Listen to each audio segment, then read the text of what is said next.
Welcome back to the show. So our next guest always surprises us by baking with unexpected ingredients. And today he's here to take us on a taste testing journey back in time. Yes, yes. We are traveling to the 1930s, 40s, and 50s to see if we can guess the mystery ingredients baked into these sweet treats. Please join us in welcoming Gavan Knox! Good to see you.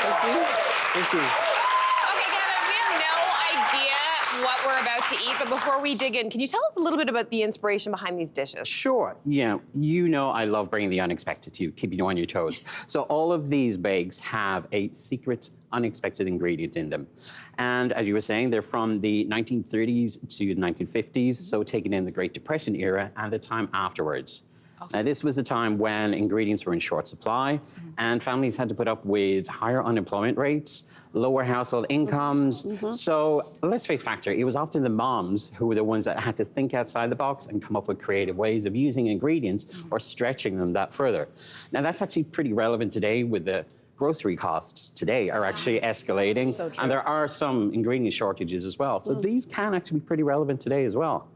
And also, you know, in times of hardship, baking is there as that kind of comfort area, that sense of reassurance, that like, yeah, I feel good, even though times are tough.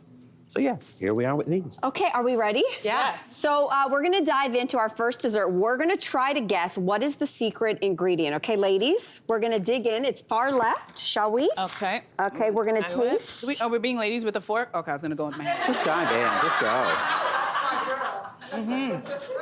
Maraschino cherries. I don't know if that's the... Dry... Nutmeg. Okay.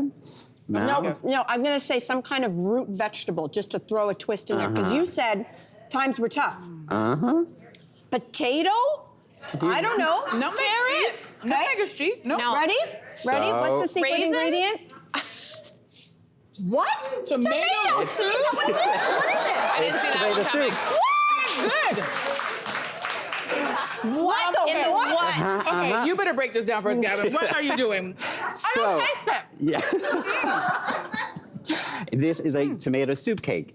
Basically, it's from the 1950s. Oh my God. And that was when ingredients were starting to come back into the market and be obtainable again. But also there was a push on newfangled kitchens with lots of gadgets. And companies were pushing for, oh, you can do this in your kitchen. Isn't this great? It's really trying to figure it out. This is part of mine. So, I cannot do this right. Go on. yeah, they would often push their product as, you can buy it for this, but also you can do this with it. Now, the sciencey bit behind it as well is, I don't know if a lot of people realize, but tomatoes are actually acidic. And that reacts with the baking soda that's in the ingredients and gives you the rising agent in it. Wow. So to me, it's kind of like a fancy carrot cake.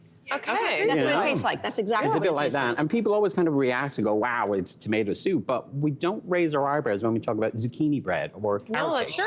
You're right. You're right. point. Very fascinating. Okay, let's move on to our next tasting treat. So let's talk about what we think this is. Let's try it. We're gonna. Okay. Oh my God. Oh, wait. It's easier just to like pick it hard. up and... Can we just pick it up? Yeah. Oh, it's good. Oh, what on earth? Peanut butter.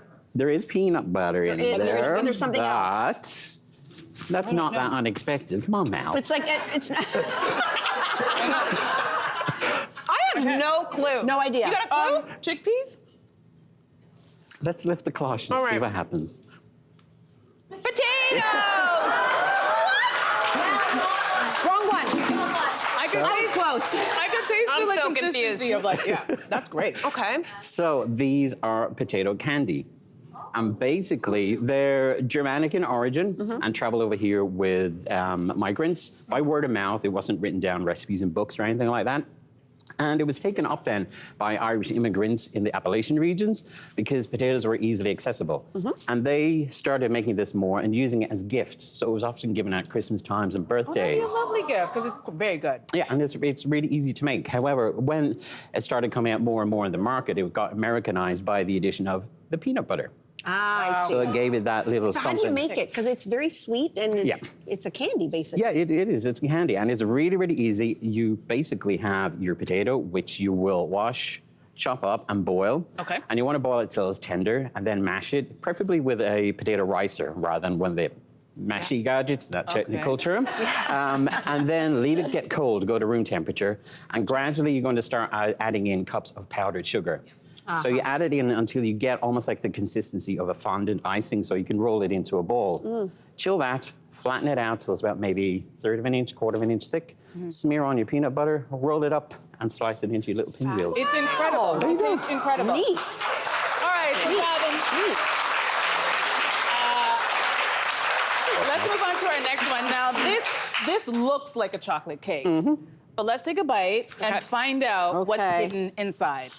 Okay. All here right. we go, folks. Let's see. I went like, okay, yeah. No, I'm afraid to guess. You're going all in, smelling it, and Trying to see if it's going to give me any answer because I suck at this game. It smells like chocolate. It tastes like chocolate cake. Consistency of chocolate cake. Cynthia? I suck at this game. So do I. I'm terrible. I honestly just Whatever taste like it is, You don't chocolate care, cake. you're just hidden. enjoying the food. I that's really it. am. Yeah, I don't know. It's We gotta just, think idea. 1930s, 40s, 50s. This would be something that would be inexpensive. Audience, Any any guesses? guesses? Condensed Sweet milk? potato? That's not unexpected. Chicory? Okay, let's do it. Let's do the reveal. We don't know. Okay, You let's do wanna it. go in reveal. and let's see. What is that? Is that cabbage? So What is that? Sauerkraut? this is sauerkraut. What the heck? Yeah. I don't taste that. Yep, Nowhere. there you go. So this is a chocolate sauerkraut Suddenly you cake. don't want it anymore. It's a great way to I'll be get the kids to eat it. It's good. So yeah, it's from the 1940s. Anybody need a moment to recover? Andrea wants it to stay in the 40s. I'm fine. I'll be So fine. yeah, a delicious. 1940s recipe, and it was, believe it or not, it was one of those items that was actually readily available because there was lots of canned goods, and sauerkraut was one of those canned goods that were handed out at schools and were in supplies. And you basically dice it up, add it into your chocolate cake, and it was typical of the times because although baking was there, it wasn't seen as a big opulent fancy. It was much more about, oh, we're going to muster through this. We're going to use what we have available, that kind of patriotic spirit.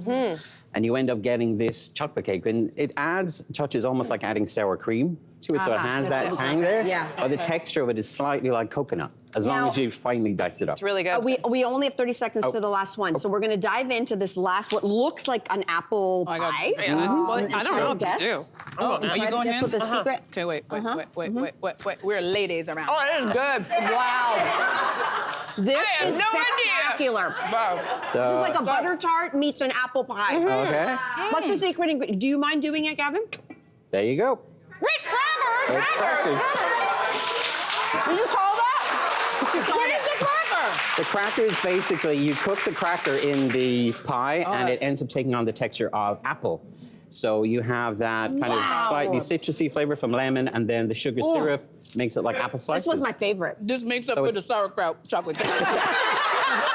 So yeah, mock apple pie. There you go. Phenomenal. Gavin, this is so fun. It's so delicious. You did it again. Thank you. Thank you.